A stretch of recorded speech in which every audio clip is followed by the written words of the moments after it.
Parece um sonho se tornando realidade, galera. Black Myth Wukong está entre nós mais uma vez, e dessa vez com gameplay nova, informações novas. A IGN acabou jogando aí minutos consideráveis do game, e eles fizeram um vídeo preview do jogo ali, né, com algumas impressões iniciais. A gente vai assistir esse vídeo aqui juntos, né.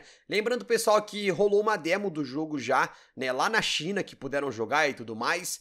E a gente sabe que esse jogo vai aparecer na Gamescom também, tá? Então quem sabe aí, na Gamescom, eles anunciam uma beta, aliás, uma demo geral para todo mundo jogar, mas por enquanto o que nós temos é isso aqui, pessoal. Então vamos aqui juntos ver a nova gameplay de Black Myth Wukong com as informações novas do jogo. Bora lá! Every year on August 20th, the developer Game Science has shown something new about the development progress of the game. However, what's different this year is that we finally got to play it. My 45-minute demo provided 3 boss fights and a relatively complete chapter experience. It's worth noting that after the event, the dev team made some adjustments to the trial version based on the feedback and suggestions received during the closed-door evaluation that I participated in. As a result, my experience may differ slightly from what others experienced in Hangzhou and at Gamescom in Cologne. Pô, que bacana que eles já pegaram o feedback, estão mexendo no jogo baseando-se nisso. Foi quase uma hora que a IGN jogou, hein, galera. This trial version did not include the level up system. However, it provided players with a set of skills and equipment that will be obtained in the mid-game of the final version. In addition to basic light and heavy attacks, the protagonist's attack stances can be switched between 3 different postures, including smash form, pillar form, and thrust form at any time. Furthermore, spells such as Immobilize, Stone Solid, Ring of Fire, and the Pluck of Many are also available for use. There are also 2 transformation abilities. One turns you into the previously seen Fireblade Wolf, and the other results in a creature with poisonous attacks. Additionally, players will find and collect certain potions for in-game use. It's important to note that these configurations may vary slightly depending on the different stages. The first boss is named Centipede Guai, and it appeared in the first 13-minute gameplay trailer released in 2020. This time, it awaits players in a horrible cave. Its attack methods include rolling and heavy punches, as well as the ability to release poisonous gas. This gas inflicts a slow-acting poison effect on the protagonist, causing gradual health loss, which can only be cured by consuming antidote potions. However, this boss is considered relatively easy overall in terms of difficulty for this trial version. After becoming familiar with its attack patterns, most players should be able to defeat it easily.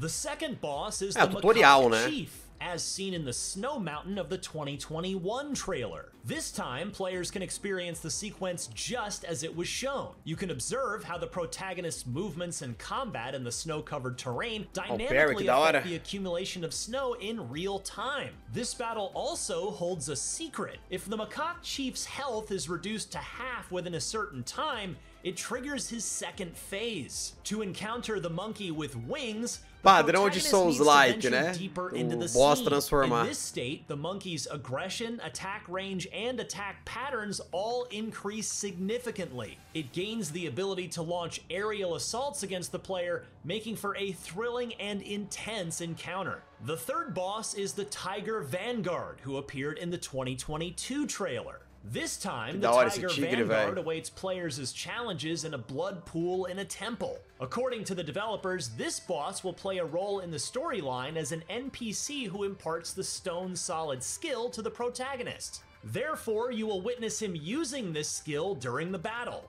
One highlight of this scene is how the water reacts and changes dynamically with the actions in combat. The Tiger Vanguard boasts the highest attack speed and aggression among the 3 bosses. Not only does he possess both physical and spell-based attack abilities, but his combo attacks also deal substantial damage, making it easy to fall victim to his assault. The chapter experience provided during the Hangzhou event that I played the game at is called Purple Cloud Mountain. The overall scenery is somewhat reminiscent of the in-game footage shown in the 2022 trailer. This is a relatively complete level experience, featuring various environments such as forests, villages, and temples. There are also as many as 4 or 5 types of enemies waiting for players along the way.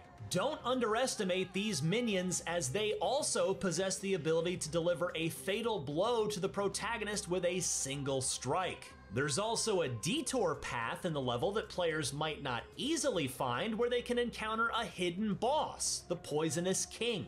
This creature has the appearance of a scorpion-like monster. After engaging in conversation with it, players need to break the wine barrel beside it to start the battle. This hidden boss presents the highest level of difficulty in this trial version. It possesses extremely fast attacks, deals heavy damage, and boasts skills that inflict poison on the player. Parece boss Dark Souls It took 2, me nearly an hour of fighting to defeat it, and there were several instances where I succumbed to poison before being able to use the cure potion in time.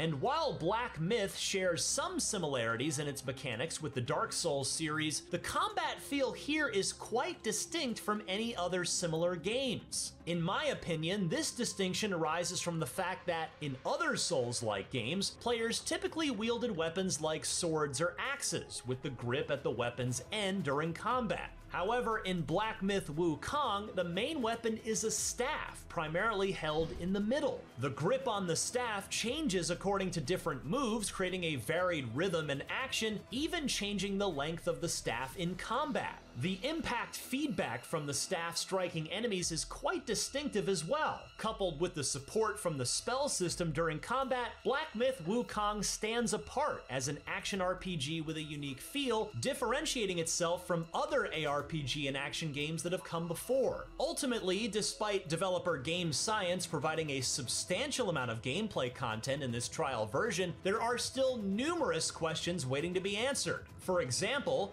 whether the protagonist possesses any other weapons, how the level up system works and what the skill tree looks like, and how many transformations and spells are available. All of these questions can only be answered once the game is finally released. Speaking of which, Black Myth: Wukong is currently scheduled for release in the summer of 2024 for both PC and next-generation console platforms. For more on your favorite games, legal, legal. Bom, muita informação, tá, pessoal? A gente teve aqui, né? Então a confirmação que vai sair para PC e consoles de nova geração, né? PS5, Xbox Series. Bom demais, né? Saber disso, que até então a gente não tinha essa confirmação 100%. O jogo teve a página da Steam lançada oficialmente. E deu pra ver, galera, que parece que realmente é um projeto muito sério, né? A IGN gostou bastante do que eles viram, aparentemente, né? Deu pra notar que o jogo foi bem elogiado.